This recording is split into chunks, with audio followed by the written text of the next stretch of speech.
Sir, तलाक के बाद पूर्व पत्नी को दिवंगत पति की संपत्ति में हक मिलता है या नहीं मिलता? क्योंकि अभी आप बच्चों का जिक्र कर रहे थे कि बच्चे भले ही तलाक हो जाए लेकिन बच्चे तो रहते हैं और आप इसको दरकिनार नहीं कर सकते, लेकिन क्या पूर्व पत्नी को दिवंगत पति की संपत्ति में हक मिलता है? नहीं, पूर्व पत्नी को अधिकार था जब तक वो पत्नी थी। जैसे वो टाइटल पत्नी का खत्म हुआ तलाक मिलने के बाद, तो उनका इनहेरिटेंस पे कोई राइट नहीं रहता।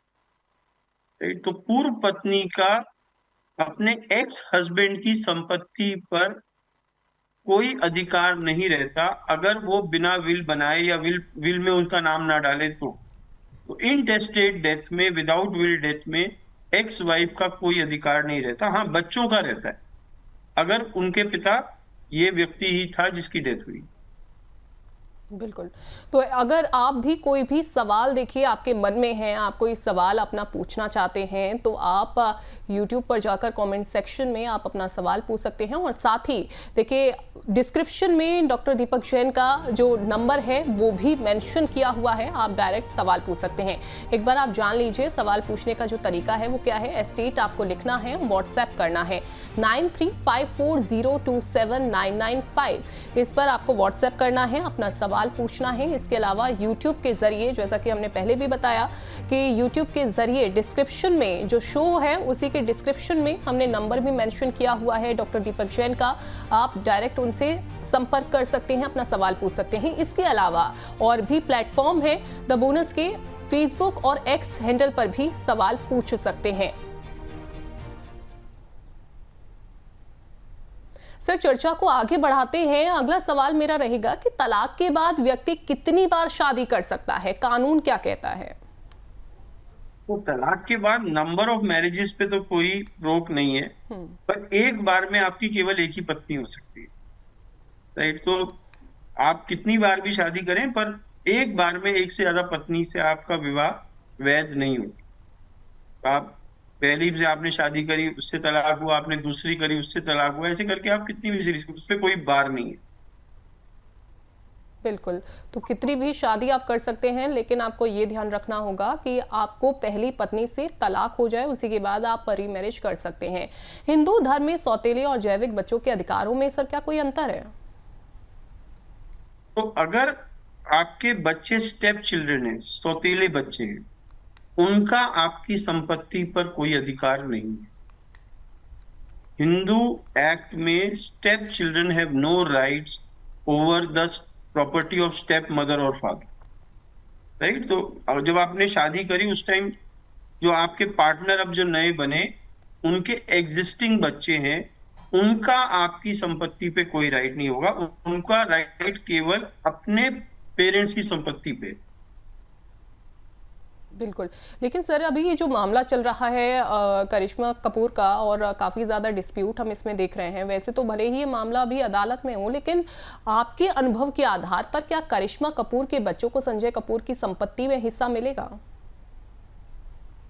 अब आप समझिए विवाद क्या है। जब करिश्मा कपूर और संजय कपूर का डाइवोर्स सेटल हुआ, तो संजय कपूर ने जरूर कुछ प्रॉपर्टी, कुछ एसेट्स करिश्मा कपूर को दिए होंगे, और उसमें बच्चों के पालन पोषण का पैसा भी गया हो। पर ये जो एग्रीमेंट था, ये उन हस्बैंड और वाइफ के बीच में था, बच्चों के बीच में नहीं था। और हस्बैंड और वाइफ, एक्स हस्बैंड और वाइफ अगर आपस में कोई समझौता करते हैं, उसका बच्चों पे लागू होना इम्पॉसिबल है। वो बच्चों के ऊपर नहीं लागू होता। बच्चे अभी भी उनके ही बच्चे हैं, और वो इंटेस्टेट सक्सेशन में अगर विल प्रूव नहीं होती सही है, वो उस पर अधिकार मांग सकती है। तो बेसिक विवाद ये है कि कोई कहेगा कि हमने तो उन बच्चों के पैसों का, भरण पोषण का पैसा दे दिया, पर वो पैसा आपका और आपकी एक्स वाइफ के बीच में एग्रीमेंट था, इन बच्चों से उसका कोई लेना देना नहीं था, चाहे इनके भरण पोषण के लिए दिया हो। और इनका राइट अभी भी बना रहा है उस प्रॉपर्टी पे जो उनके पिता छोड़ के गए हैं। अगर उन्होंने ऑलरेडी एक वैलिड विल से वो किसी और को दे दी हो तो नहीं रहेगा, नहीं तो रहेगा हर हालत।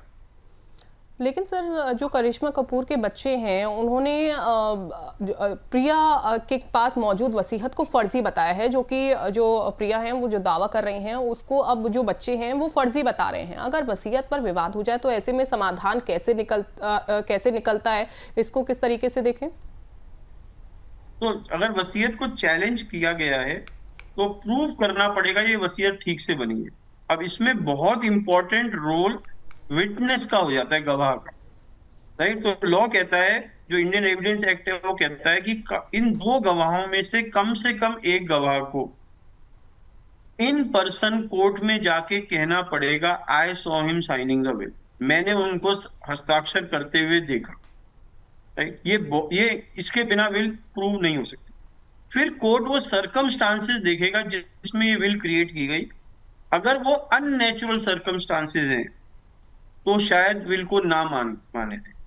कोर्ट के पास पूरा प्रोसेस होता है विल को ऑथेंटिकेट करने का, उसमें हैंड राइटिंग एक्सपर्ट्स की मदद लेते हैं, वो गवाहों की मदद लेते हैं, अपना विवेक इस्तेमाल करते हैं कि भाई क्या ये व्यक्ति ऐसा कुछ कर सकता था या नहीं कर सकता था। जो जिसके फेवर में विल करिए उसका व्यवहार कैसा रहा, उसको कितना फोर्थकमिंग था बताने में कि मेरे पास विल है या नहीं है।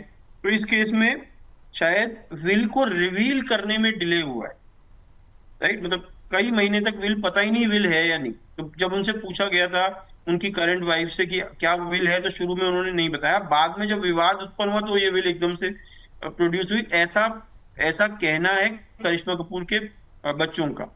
अगर ये बात प्रूव होती है तो this is against the current wife's कि भाई आप इतने दिन तक क्यों चुप बैठे, अगर आपके पास एक डॉक्यूमेंट या विल था, आपने उसी टाइम क्यों नहीं रिवील कर। तो ये सब चीजें हैं, ये सब चीजें कोर्ट जब देखेगा, उसका संज्ञान लेगा, तो उसके बाद डिसाइड करेगा whether the will is true और फॉल्स। बिल्कुल। और कोर्ट इसमें संज्ञान लेगा, कोर्ट डिसाइड करेगा। लेकिन मान लीजिए ट्रस्ट में अगर संपत्ति डाल दी जाती है तो क्या सर ये विवाद खत्म हो जाएगा? 100%। जो प्रॉपर्टी ट्रस्ट में चली गई वो आपकी विल का पार्ट नहीं रहती, वो ट्रस्ट डीड से कंट्रोल होगी। अब अगर इसमें जितनी प्रॉपर्टियां ट्रस्ट में चली गई हैं उस पर कोई विवाद नहीं है, फिर तो ट्रस्ट के रूल्स तय करेंगे किसको क्या मिलेगा।